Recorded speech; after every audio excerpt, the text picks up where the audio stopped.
U današnjoj epizodi ću vam pokazati kako da postavite jednostavan, jeftin, funkcionalan, samoodrživ i jestiv živi zid. Iako je pao sneg, ja ću danas svoj živi zid da posadim.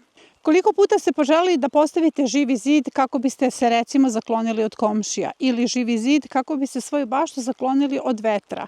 To niste uradili zato što ste mislili da je to komplikovano, da iziskuje puno para i puno vremena. Naprotiv, vrlo jednostavno možete da postavite živi zid i da imate rezultate već u prvoj sezoni. Odlučila sam da ogradim ovaj deo bašte. Dakle, ovde želim da postavim živi zid iz dva razloga. Prvo, sa ove strane duvaju veliki i jaki vetrovi. Obore mi kukuruze, suncokrete, obore mi mreže onda kada su one visoke i pune plodova.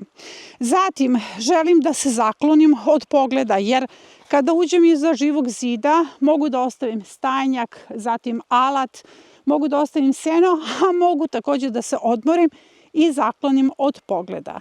I treća stvar, ono što mi je vrlo bitno jeste da taj živi zid bude samoodrživ, da ne bude skup, da ne zahteva neku mehanizaciju, da je sastavni deo biodiverziteta, odnosno da na neki način čuva moju baštu i pritom da bude jestiv. Zato danas gradimo živi zid od jedne biljke koja se zove čičoka. Čičoka je jestiva biljka, jestiv je njen gomolj, ali je jestiv i mladi list. Zatim, čičoka kada ostari njen list učestvuje u pripremi tekućeg biljnih đubriva na bazi kalijuma.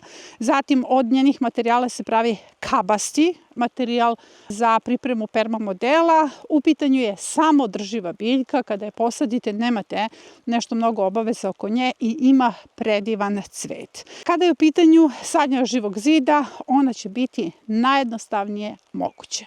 Kao što vidite, kod mene je pao sneg, što vam puno govori o tome na kojoj sam nadmorskoj visini, pa onda kada berem plodove i preko zime. Mnogi se pitaju da li sam na primorju, da li sam na nekom nižem kontinentu. Ja sam zapravo prilično visoko jer sutra je 1. april, a pogledajte koliki je sneg. Ali me to neće sprečiti da posadim svoj živi zid, jer sneg nije neutralna tečnost, u sebi sadrži fosfor i azot. Ključno kod postavke živog zida jeste da obeležite glavnu stazu. Kod mene se glavna staza ne vidi najbolje, ali kod svih vas koji imate glavnu stazu i recimo želite da postavite živi zid, jako je važno da znate do koje mere kada je u pitanju glavna staza idete.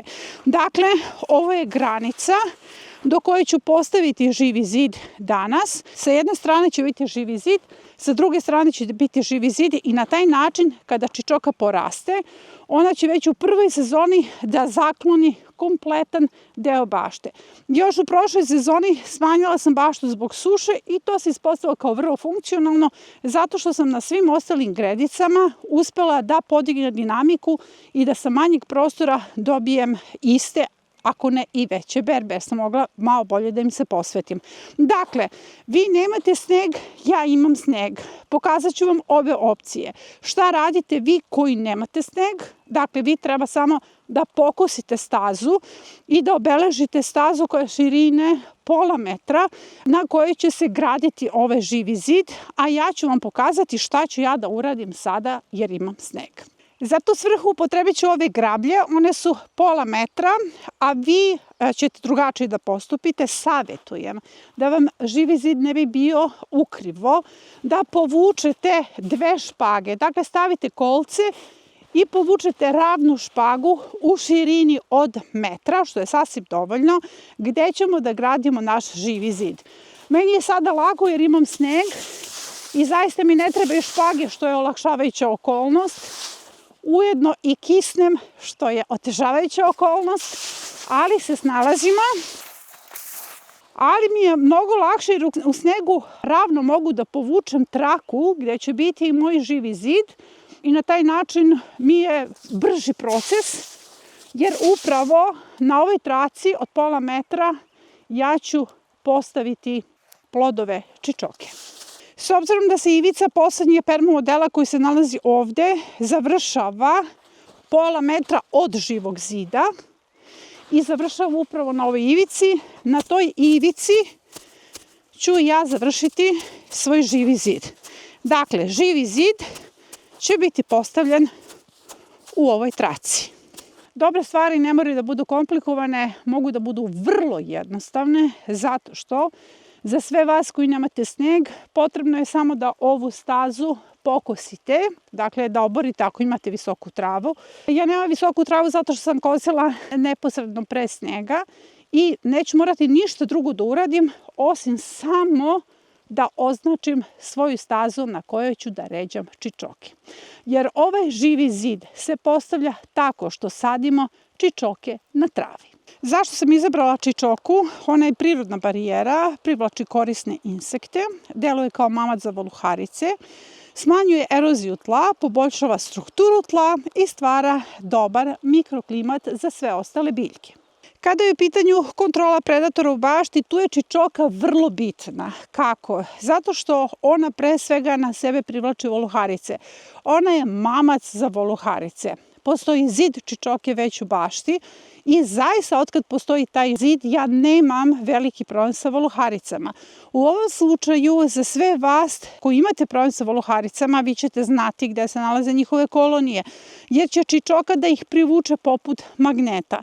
Zatim čičoka učestvuje u održavanju biodiverziteta. Dakle, kada stavljate živi zid, jako je bitno da on bude deo bašte, a ne da bude nekakva veštačka tvorevina koja nije uklopiva, da kupujete neke sadnice koje se neće uklopiti u baštu.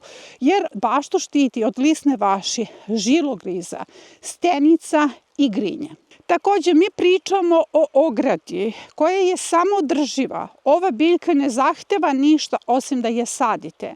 I najčešće pitanje na konsultacijama je bilo kako da rešim problem jakih vetrova u svojoj bašti. Uvek dajem savet da se posadi čičoka.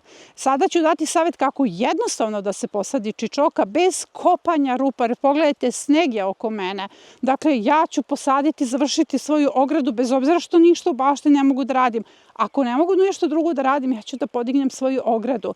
Dakle, ona će već u prvoj sezoni da da svoje rezultate i to je ključno. Sada kada je posadimo, kada poraste i to sadimo je u nekoliko redova, vidjet ćete sada raspored, tada će ona zaista da bude jedna funkcionalna barijera. Nemojte da zaboravite da kada procveta, ona je pravi ukras u bašti. Dakle, čičoka je visoka biljka i prvo će vetrovi da udare na nju i na taj način ću zaštititi svoju baštu. Još samo treba da zamislite ogradu koju osim što ste posadili da vas štiti od pogleda i to odmah u prvoj sezoni, možete da jedete.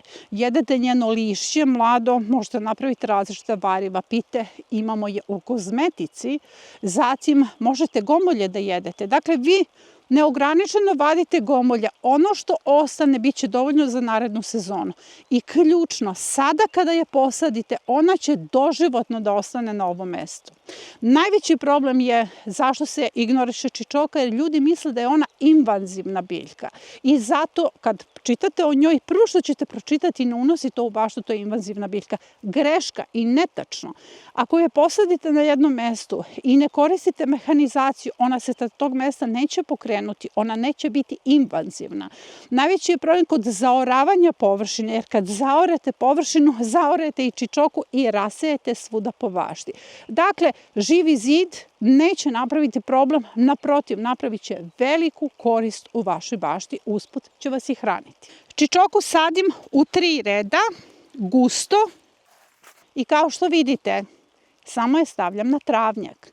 Svi vi koji ste naučili sadnju na travnjaku, preko našeg kanala sve kulture koje sadimo na travnjaku, sada ćete naučiti da još jednu kulturu možete i tekako da posadite na travnjaku. To je čičoka. Dakle, mnogo je važno da ide u 3 reda na ovaj način, jer nam treba ovde jedan gusti zid. Dakle, treba nam jedna gusta biljka. I evo ja ću je poređati. Možemo i da merimo koliko mi vremena treba da podignem živi zid, jer znam šta znači kopati živi zid. Recimo, ako hoćete da ubacite bilo kakve sadnice, to je zaista veliki posao, zahteva održavanje. Evo, ona je već krenula, ona će vrlo brzo da se ukoreni, u principu jednako kao krompir, ali je važno da raspoređujete čičoku u okviru tih pola metra, dakle da je to ravno, da ima nekog smisla, a ne samo da je nabacate okolo. To je sasvim dovoljan razmak. Sneg mi puno pomaže, zato što će ovo biti vlažno, čičoka će dobiti odmah hranu, zato što nije neutralna tečnost, kao što sam rekla, neutralna padavina u ovom slučaju. A ja ću s lakoćom da završim jedan posao koji me je čekao, upravo sada kada ne mogu da radim ništa drugo. U bašti hipotetički mogu da sadim kupus, ali nema nikakvog smisla da kisnem ja, jer kupus ću posaditi ovih dana. Idealno je zato što pada kiša, jer će ona natopiti sve ovo dobro i spustit će seno koje stavljamo iznad nje. Sada ću preko svake ove čičoke da stavim šaku mešavine 3-2-1. Kao što sam rekla, vi ste to već svi naučili. Neki su komadi manji, neki veći, a svaki komad će dati ono što je potrebno. I trudila sam se da ih kombinujem. Gde ćete da nađete čičoku? Čičoka se nalazi u divljini, ona se nalazi u marketu. Pitajte komšije koje se bune protiv čičoke, pa im pomognite da se reše čičoke. Pokupite gomolje i na taj način dobijate najjeftiniju i najfunkcionalniju živu ogradu. Sada ću preko nje da stavim 10 cm sena i samo hoću da vam pokažem kako je ovo seno sada teško. Za sve vas koji mislite da permamodeli samo nekako upijaju vodu i ta voda prolazi, da su stalno suvi, evo vidite, jedan sneg, kiša i ja već ne mogu da dignem ovu balu sena, što vam govori o tome da su permamodeli dozatori vode. Evo, sada ide preko sloj sena. Ono što mi se sviđa kod čičoke jeste da je samoodrživa. Neću morati ovo da zalivam nešto posebno na početku, pošto nam ide 21 stepen od narednog ponedeljka. Na početku ću morati da zalijem dok ne niknu biljke, nakon toga one postaju samoodržive. Ono što mi se posebno dopada kod ovog načina podizanja živog zida jeste što svako od vas, ja sam već pokisla, ali svako, bez obzira koliko snage ima, može sam da postavi živi zid. Ne treba vam pomoć oko kopanja rupa, ne treba vam pronalaženje sadnica, bilo kog materijala, već ovo možete zaista da uradite sami. Evo, pogledajte, nije prošlo nekih 15 minuta, ja sam već posadila svoj živi zid. I evo, jedan deo mog živog zida je gotov. Živi zid nastavljam tamo da radim u tom pravcu. Kao što sam rekla, hoću potpuno da ogradim baštu, da ovaj deo bude nekako izolovan. I ovdje ću držati seno, alat, zatim ovdje ću imati sto i stolice, bez obzira što ima kutak za sedenje, ipak ovaj kutak je potpuno izolovan od svega. To je sve za današnju epizodu. Nadam se da ćete postaviti svoj živi zid, isprobati jestivi i funkcionalan živi zid.